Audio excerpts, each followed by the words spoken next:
So this is an engine-driven welder, DC welder. It's a 400 amp unit, and it's powered by a Chrysler Straight 6 flathead engine.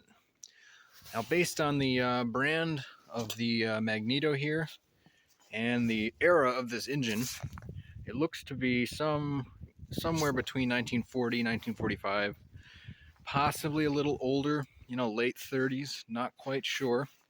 I did find an Airco ad back when they were called Air Reduction showing this unit. This is a Wilson Yellow Jacket. You can see the original color there, that kind of orangey yellow. It's what this whole unit used to be before. I'm assuming it's had like 5 or 6 coats of paint over the time. Now, when I bought it, it did run. It popped over, it ran really rough, it had a lot of leaks, a lot of issues. It had 3 stuck valves in cylinder 2, 3, and 4. So we got that unstuck. We changed the head gasket, new thermostat housing seal down there, new upper radiator hose, and now it runs great. Aside from the auto idle solenoid over here, it's vacuum operated. The diaphragm had a major leak, so it was just holding pretty much wide open throttle all the time, and it was missing the governor belt as well here. This is a mechanical governor, so this will close a butterfly here when it's at too high of a speed, or open it when it's too low. And then the actual throttle on the carburetor is back there, and that used to be attached to that vacuum idler, which would get a signal from the Magneto here through current sensing wires and kick it up to basically full throttle whenever an arc was struck. And it would hold it there for 10-15 seconds after the arc was extinguished. But I couldn't get that system to work, so I just put a mechanical throttle in here that holds it open. This throttle valve here is just held open completely, and then the governor throttle here controls the other butterfly valve, so it works fine that way. And then as it was open headers. It used to have an exhaust pipe running out the top, but that was long gone and cracked off, so I just cut the end of this thing off and put some flex pipe on there for now. And you'll see later on when I run it, it's quiet enough where you can have a quiet conversation next to it running. It's mostly just fan speed, so I can't complain there. And then the whole electrical system is actually positive ground 6 volt. So what I did was I took out the 6 volt voltage regulator that comes from the generator. I took out the 6 volt spark coil, and the starter actually runs on 12. It'll actually spin quicker. You just got to not run it too long, you'll burn it out, so that's fine. And then I just got to get a voltage regulator that'll charge the 12 volt battery. I did keep it positive ground just to keep the magneto wiring the same, because it does use a 6 volt or 12 volt exciter coil in here, so it won't generate anything meaningful unless you actually have power running to the exciter coil in here, which is a good thing, because if I have the thing idling, like if I have the throttle set closed just at idle, I can shut off the generator, let it idle, and then just flip it back on, kick it back up to speed whenever I want to strike an arc. And of course it'll run cold all day, well below overheating with this massive radiator. This thing is huge. It's standing up to my shoulder here on this small trailer. When I got it, actually didn't come with the trailer. It just sat on the ground. I'm guessing it was a stationary unit, possibly for maybe a shipyard or a shop. Back then, these things would run everywhere. They were mostly used on pipelines and stuff like that. I know some shops did use them, keep their electrical bill down, but I'm still trying to figure out how I'm going to haul this thing around. Because this little trailer had a Wisconsin 4-cylinder little generator on it, and I actually used that motor for my Bobcat, so that was long gone. And I had this trailer sitting around. I was hoping I can make some kind of mobile welding unit out of it, but it is squatting bad. It's got a lot of leaf springs, but this thing easily weighs probably 2 tons at least. This gen set right here is almost the size of a 55-gallon drum, It's huge, and it's all steel and copper. Like the windings in there are at least, some of them are up to 3/8 of an inch thick. This cover comes off, that's how I got the brushes unseized and everything, but you can see hopefully those windings in there are massive. And it puts out 400 amps like nothing. I was burning through, I had one of these railroad plates sitting around here, and I turned it up to 300 amps, not even full power, and I just held the rod to the plate, pushing down. You know, normally that'll stick to the electrode. Burnt right through. Real quick, too. Didn't even take long, just burnt right through this plate. And that's probably almost a 1/2 inch thick. So it's got more than enough power for anything I'll be doing. And I was trying to get the amperage wheel dialed in here.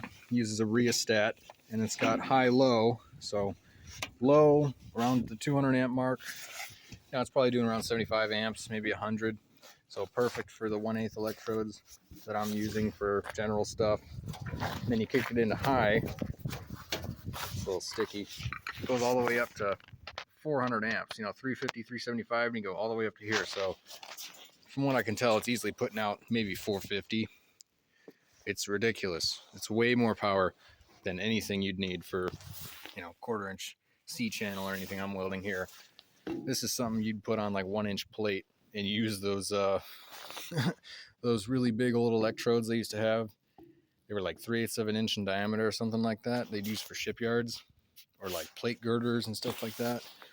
It's very overkill for what I need, but it's one of those things where, you know, you can't have too much power on demand. And oil pressure on this thing is great. I would guess it's a pretty low hour machine. Just cranking it, it builds like 25 psi. Idling at like 400 RPM, which it'll do like smooth without vibrating, it'll still have 30 psi of oil pressure. It's kind of crazy. And this is a Chrysler 230. So same trucks or same engines they had in the Dodge trucks of the era, like the those old Ram Chargers, or what are those things called? I can't remember. The Dodge military trucks use these. So very common motor, very easy to find parts for, which is lucky because this could have been some obscure industrial engine that they only made 200 of, and I'd never find parts for. But definitely lucked out on that one. But this thing was difficult to get back here because I recently sold my equipment trailer. So the only trailers I have were this one, and I got one sitting out in the field over there that I got my log splitter and wood on, but that was a camper. That was a pop-up camper. So that's only got a capacity of about 1,000 pounds total, and this one's got a 3,500 pound capacity. But as you can see, it is quite narrow compared to the actual generator. And even at that 3,500 pound capacity, it's maxed.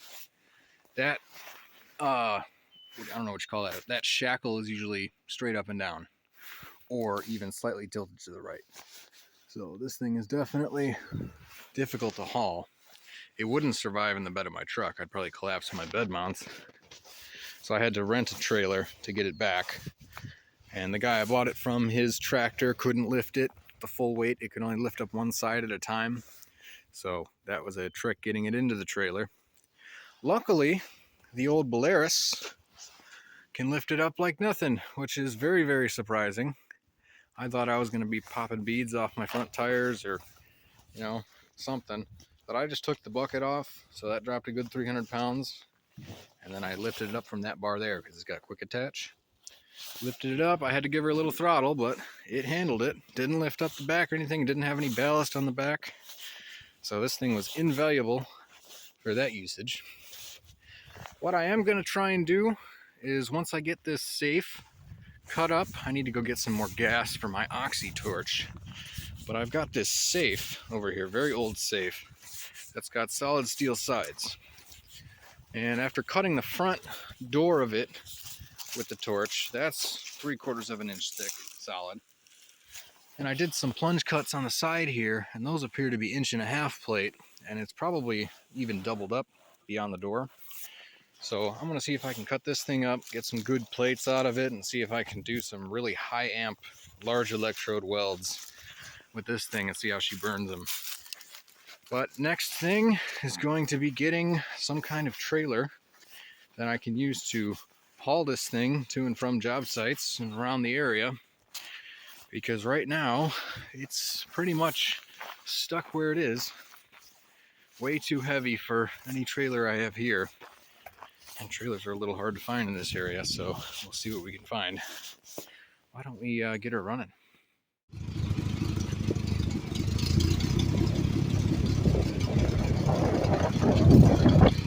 You can talk over it, it's so quiet. Yeah, very, very quiet.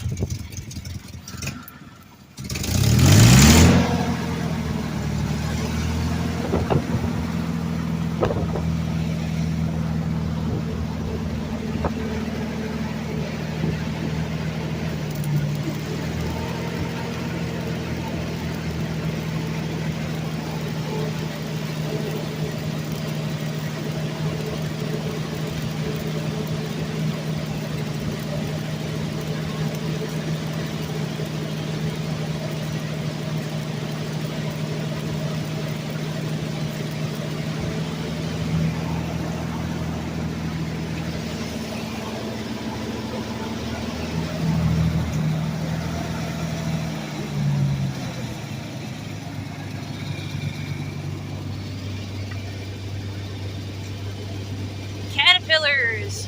Oh, get the slag hammer.